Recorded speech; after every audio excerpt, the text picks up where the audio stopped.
High, welcome to my 16 minute blog. দিনটা ছিল 12ই December. আজ আমরা গেছিলাম ঘাটাল বইমেলাতে। এই মেলা প্রতি 4 বছর অন্তর হয়। সুবিধার জন্য বলে দিই যে যেই বছর লিপ ইয়ার হয় সেই বছরই ডিসেম্বর মাসের সেকেন্ড উইক করে এই মেলা হয়। আগের দিনও মেলায় গেছিলাম, আজকে আমার ননদার সাথে আবার আজকেও গিয়েছিলাম। ও মেদিনীপুর কলেজে পড়ে, ওখান থেকেই এসেছে। তারপর আমরা এদিক ওদিক ঘুরলাম, কিছু কেনাকাটা করলাম। তারপর আমি বোনেদেরকে বললাম, চল ওই মিকি মাউসটাই চাপি। বলছে হ্যাঁ, আর কাজ নেই তো ওইটাতে চাপতে যাব। তারপর আমরা খাবারের দোকানের সামনে চলে এলাম। আজ অঘ্রাণ মাসের বৃহস্পতিবার বলে তাই নিরামিষ কী খাবো খুঁজে খুঁজে লাস্টে আমরা মাশরুম পকোড়া নিলাম।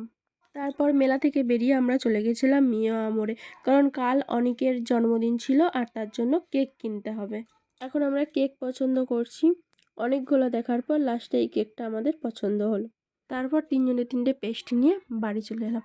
আজকের মতো এখানেই টাটা। ব্লগটা কেমন লাগলো জানিও, বেশি বেশি লাইক করে দিও।